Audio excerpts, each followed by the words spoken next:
There's been chaos erupting in the United Kingdom with riots over immigration, far-right and immigrant protesters clashing in the streets, quite literally. Let's go ahead and put some of the video our team assembled here. This is just some examples of what's been happening. It's hard not to think the UK is on fire. There's anger everywhere. Is it? People are extremely angry. A dangerous level of anger, in your view? Yeah, seething with anger. None of the conditions of what happened last summer have gone away. Violence might not happen, but the absence of riots shouldn't be anybody's test. There has been absolute chaos kicking off in the United Kingdom with riots over immigration, far-right groups and immigrant protesters clashing head-on in the streets, quite literally. Let's roll some of the footage our team pulled together. These clips are just a taste of what's been happening.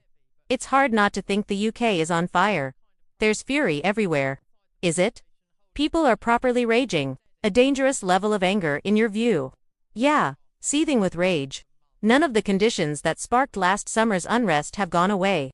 Violence might not break out every night, but the absence of riots shouldn't be anyone's test. Nobody realized how quickly a city could flip until that Thursday arvo in Tottenham. It started with a single shooting.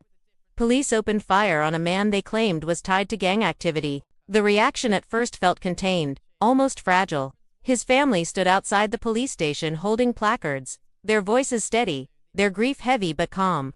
For a moment, it looked like the kind of protest any city could absorb. But tension spreads like a spark on dry grass. And in London, the grass had been drying for months. Within hours, anger turned into shouting. Shouting turned into crowds.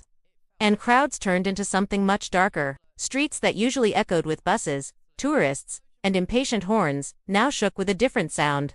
Glass smashing, metal crashing, sirens wailing like they were begging. By late afternoon, the unrest had jumped across East London, hitting Hackney first. One moment, officers were standing at a cordon. And the next they were ducking behind shields as bottles came flying out of nowhere, shattering on the pavement. Someone cheered. Someone else screamed. And just like that, everything tipped. It felt like watching a match hit petrol. The explosion was instant. Breaking news alerts lit up phones. London is burning. At first, people thought it was hype. Another flashy headline. But the footage that followed didn't need words. Flames tore through shop fronts near King's Cross. Smoke curled across the skyline in thick black ribbons. It didn't look like London anymore. It looked like a warning. A city dragged back into its own darkest chapters. It all began at 6:42 p.m. A protest that was supposed to be small, symbolic, peaceful. It gathered outside a migrant processing center. People holding signs with tired faces and quiet determination. No chanting, nothing dramatic. But when police moved in to disperse them, the atmosphere snapped. A bottle flew, then another, and then everything blurred into panic and fire. Someone torched a police van.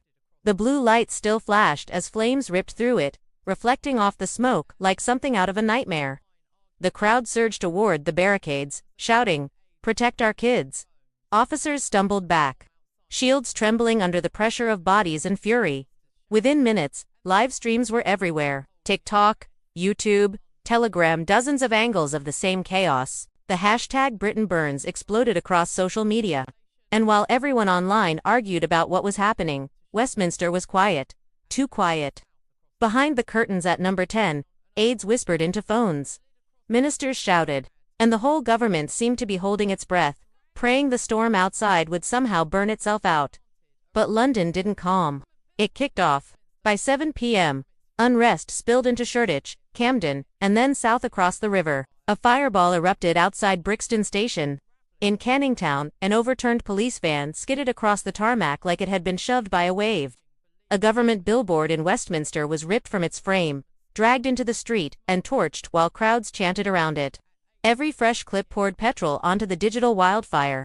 Reporters tried to brand it civil unrest, but no one watching bought those soft little words. What unfolded looked like a city unraveling in real time. From Parliament's steps, you could see smoke drifting across the Thames. From Canary Wharf, flames flickered in the distance like the edge of a broken world. At 8:47 p.m., the government finally piped up a single bland paragraph from the Home Office claiming the situation was under control and urging people to stay calm. The reaction was instant disbelief.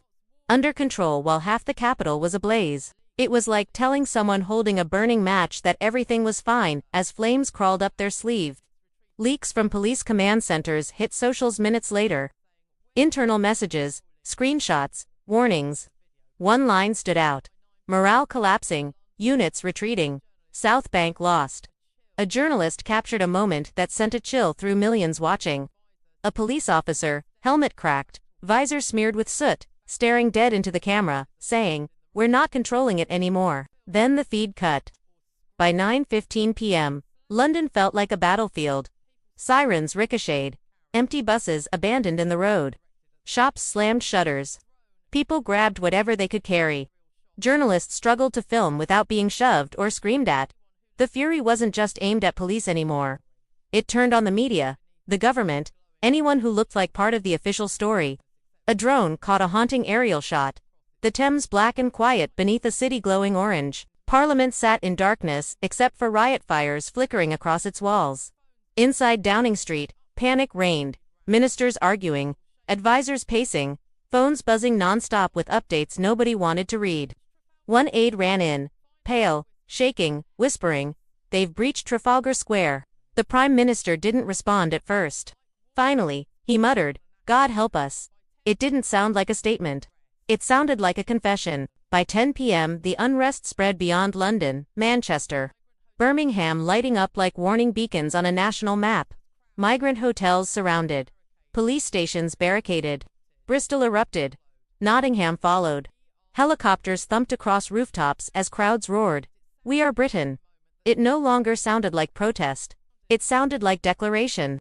Then came a moment that stunned the nation. In South London, a line of military veterans stood between protesters and police. No signs, no words, just a silent wall of men and women who had once defended Britain abroad, now standing guard at home. One veteran looked into a camera and said, "We fought for this country once. We'll fight for it again." That clip smashed 10 million views before midnight. Inside the BBC control room, pandemonium. Producers whispered that Downing Street wanted visuals toned down and the word riot avoided, but it was too late. The footage was everywhere. Fires swallowing Shoreditch. Cars overturned in Croydon. Mothers live streaming from balconies, screaming, "Where are the leaders now?" At 10:42 p.m., the blackout order dropped. TV networks abruptly switched to technical difficulties. Social media throttled key hashtags, but people found ways around it. Mirror uploads, file sharing, private groups. The truth kept slipping through the cracks. As dawn broke, London looked battered but alive. Smoke hung over the river. But beneath it, something more powerful stirred. A sense that the country had witnessed itself. A raw, unfiltered reflection. A journalist closed her broadcast with a line that echoed across Britain. "The system didn't fall tonight. The people stood up, and when they did, the government blinked." And somewhere in that new silence, a voice called out through the fading smoke, "Stay awake, Britain. This isn't the end. It is the reckoning."